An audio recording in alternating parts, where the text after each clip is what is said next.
Bún kèn là món ăn đặc sản của miền Tây và cùng Bụng Mỡ đi tìm hiểu lịch sử phát triển của bún kèn nha. Theo tài liệu được ghi chép từ kèn trong tiếng Campuchia nghĩa là nước cốt dừa, bởi vậy món ăn nào mà có nước cốt dừa thì mình gọi là kèn hết nha. Bún kèn thì được bán nhiều nhất là ở Rạch Giá và Cần Thơ, nhưng mà nổi tiếng để bún kèn phổ biến đến người dùng nhất là ở Phú Quốc. Bún kèn ở các tỉnh miền Tây thường được làm là cá lóc, còn riêng ở Phú Quốc thì được làm bằng cá nhầu hay cá ngân. Riêng bún kèn ở Phú Quốc thì cá được xay nhuyễn ra nấu chung với nồi nước lèo kèm bột cà ri rồi ngũ vị hương và cả thêm nước dừa nữa, nên cái nước lèo của bún kèn thì ta nói nó đậm đặc mà nó béo mà nó sền sệt, chan vào một tí xíu bún ăn kèm với lại đu đủ no. Khi ăn các bạn nhớ trộn đều cái hỗn hợp bún nè, nước lèo và đu đủ lên nha, trộn càng đều tới đâu thì càng ngon tới đó. Và đây là chương trình kiến thức ẩm thực của Bụng Mỡ, mọi người nhớ follow để xem nhiều kiến thức hay hơn nha.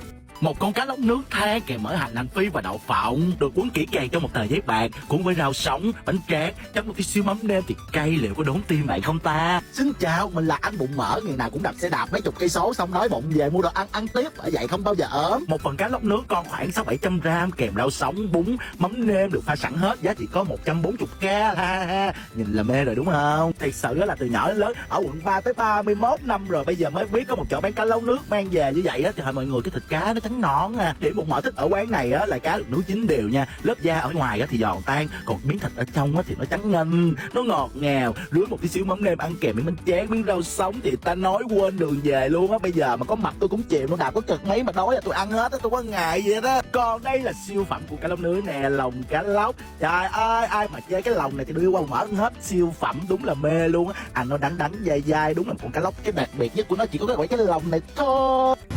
Dạ. Chứ đụng tay con cái. Hả? Chứ đụng tay con cái.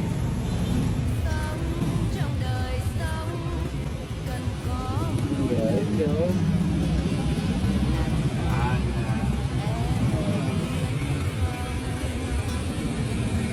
Thử thách đi ăn thiếu của Bụng Mỡ sẽ như thế nào? Ăn thiếu nha, là không có cho tiền trước đó. Nhưng mà nó nhỏ này được không? Cho thiếu không chứ dịch giả quá không có tiền ăn.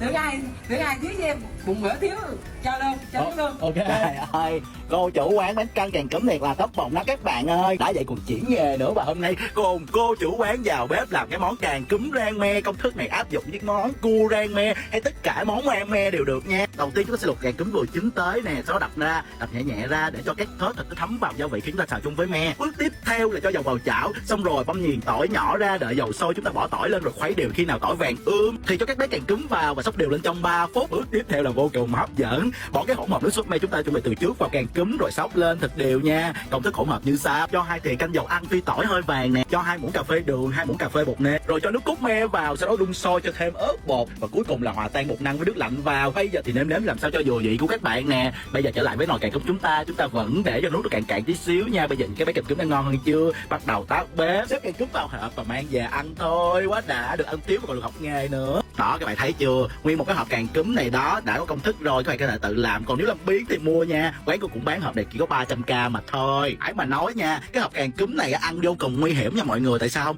Nó ngon lắm luôn á, ăn ngon đến nỗi nha, cái càng cúm thì nó tươi nè, nó thấm đậm gia vị nước sốt me thì chua chua ngọt ngọt mặn để vậy còn cay cay. Khi mà ăn cái này các bạn nhớ nha, phải đội nón bảo hiểm nha, tại vì đội nón bảo hiểm vô để ổn định cái đầu thì nó ngon, nó nổi nhất cái đầu băng các bạn ăn không nổi luôn cha, ngon quá. Bây giờ thì Bụng Mỡ ăn tiếp đây, ai làm gì làm tiếp đi nè. Thôi tập đi lục về, cô uống gì có gì uống hả? Mẹ uống thử cái chanh muối rồi.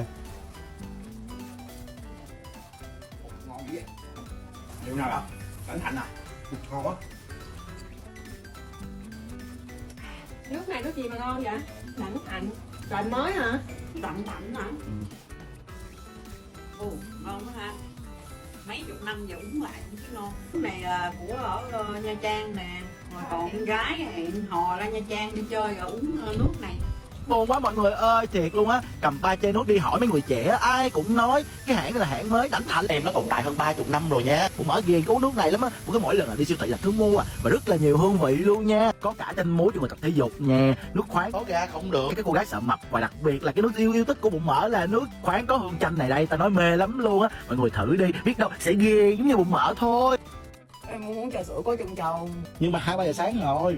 Không uống gì chia tay đi. Trời ơi, giờ làm rỗi gì trời. Bạn cứu mình cái bồ mình nó thèm trà sữa quá. Mày mua cho con vợ mày trà sữa gì á, mày còn không? Mày cho tao miếng gì tao ăn không đi. Tao đi lại giờ tao đi qua nhà mày quăng từ cái lồng xuống, mày quăng xuống nha.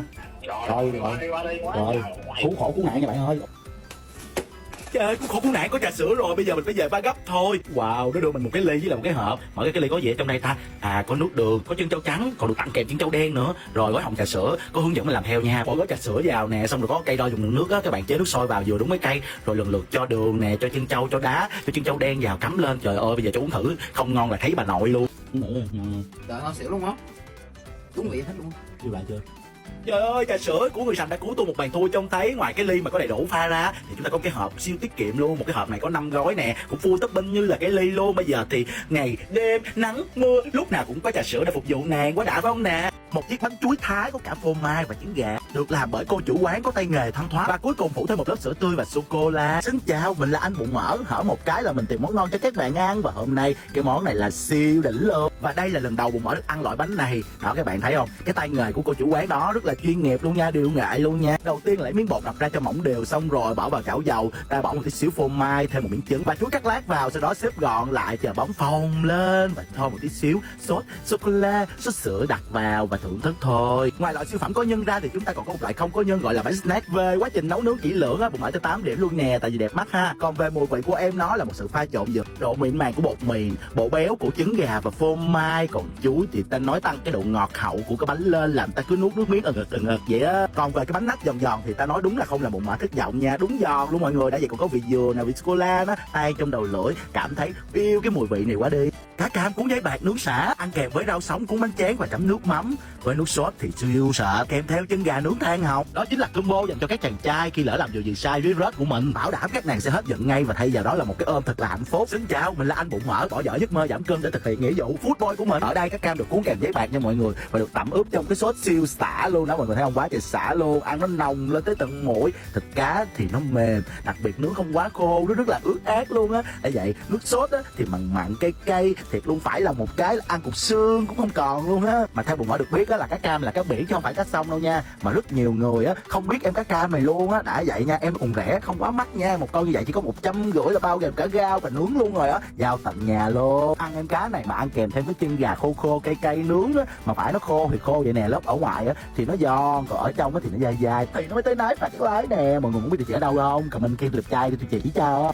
TikTok lại có trên ngon, ăn ngon nóng gọn, chờ ngày hết phí. Cô Vi cô lì quá lì, người dân cả nước mừng chi sống giờ. Anh em ta chớ chần chờ, phi ngay xuống bếp mừng ngay bắp xào. Đầu tiên mở lửa ào ào, cho miếng bơ vào, ta nói thiệt thơm. Công thức học lỡm Google, nhớ thêm trứng muối và cho ruốc vào. Xong rồi ta cứ đảo nào đến khi ruốc chín cho vào xưởng tôm. Nếu ốm thì cũng chẳng lo, miễn no cái bụng bệnh gì tính sau. Xong rồi ta lại mau mau cho thêm thịt lợn rồi cho bắp vào. Nhớ rằng bắp Việt ngọt ngào, đừng cho bắp Mỹ ăn vào không ngon. Mùa này chớ chạy lon ton, cô Vi cổ ghé là còn bổ xương. Hỡi cô TikTok dễ thương, em chỉ xin nhẹ clip này chịu view. Ai mà ở nhà buồn hiu, quay ngay TikTok rồi thêm trend vào. Trend này ta nói ngọt ngào, nằm ngay ở giữa màn hình đó nha. Nhớ ngay hashtag này là ăn ngon nấu gọn cả nhà mình vui. Một quán nướng vỉa hè với tuyệt kỹ ướp thịt ta nói siêu ngon và siêu thấm.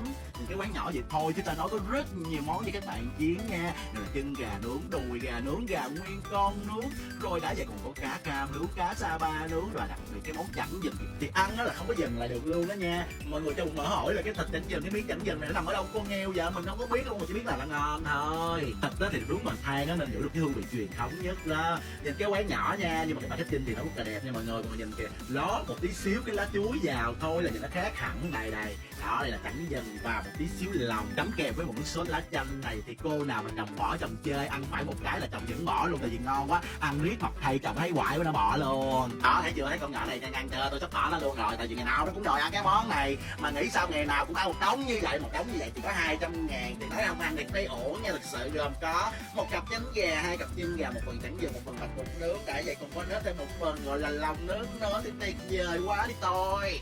Một chiếc pizza BBQ Hàn Quốc siêu cay, kèm vài lát bánh mì bơ tỏi giòn rụm, thêm một lon Pepsi trắng. Đó là tất cả những thứ bụng mỡ cần cho mùa dịch này. Với bụng mỡ, Pizza Hut lúc nào cũng là tượng đài của pizza Việt Nam. Vì Pizza Hut lúc nào cũng ngon và dịch vụ thì so good. Chỉ cần lên website đặt bánh trước là sẽ có lịch hẹn giờ tới lấy bánh nha. Bởi vậy bánh lúc nào cũng nóng và thơm ngon. Đó, các bạn thấy chưa, cái khoảng cách lấy bánh là 2 mét là biết dịch vụ tốt cỡ nào rồi. Mở to cái mắt ra nhìn cái pizza xem, thịt bò út thơm ngon nằm trên nền sốt Hàn Quốc cay nồng, đã vậy còn phủ lên một lớp rau mầm và mè rang. Đã vậy còn bonus thêm một tí xíu phô mai thì bụng mở quý chí nuốt hết các bé pizza vào bụng thôi. Và đây xin trân trọng giới thiệu gương mặt lúc nào cũng sợ mập nhưng mà nhìn cái pizza thì lúc nào cũng phải ăn cho hết. Còn bánh mì bơ tỏi thì sao anh bụng mỡ thì ta nói nó giòn nó rụm, cái mùi bơ tỏi nó hòa quyện vào láng bánh mì thì chê vào đâu được nè. Còn đây là bạn thân của bụng mỡ vì miếng pizza mà mất tình anh em nha. Pizza ngon quá, cho mình mang miếng đem về cho vợ nha.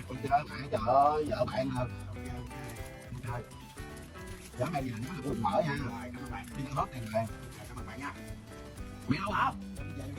Mời mình miếng nhỏ quá. Một tô bánh canh lề đường với topping siêu hạng bao gồm giò heo, tôm, thịt nạc, nấm rơm và huyết, đặc biệt chả cá thì siêu ngon. Liệu có làm anh em mê mẩn không nè? Và đây là một trong những cái quán mà bụng mỡ cảm thấy có kỷ niệm rất là đáng nhớ, đúng là dễ thương luôn. Chính là cô Oanh á, cô bán bánh canh, cô nói là Mỡ ơi con review giúp cô đi để cô có tiền trả nợ chứ giang hồ chí đòi nợ cô quá, cô khổ quá. Và thế là bụng mỡ post bài review, trời ơi khách tới đông lắm và có luôn cả chủ nợ luôn, lại quậy bánh cái xe quán của cô luôn. Và thế là cô về quán, trời ơi là tôi đang giúp cô hại cô vậy, tôi phân vân quá mọi người ơi. Và sau một thời gian dàn xếp về ở đần thì cô Oanh đã trở lại với món canh lợi hại như xưa và lần này siêu ngon luôn. Nếu bạn nào thực sự mê cái bánh canh thì không thể bỏ lỡ cái quán này nha. Với sợi bánh canh thì dai dai, nước lèo thì sệt, còn cục giò thì ú nà, ăn kèm bé tôm thì là to thì hứa hẹn. Một tô bánh canh nấu tới chiều tới khuya luôn á.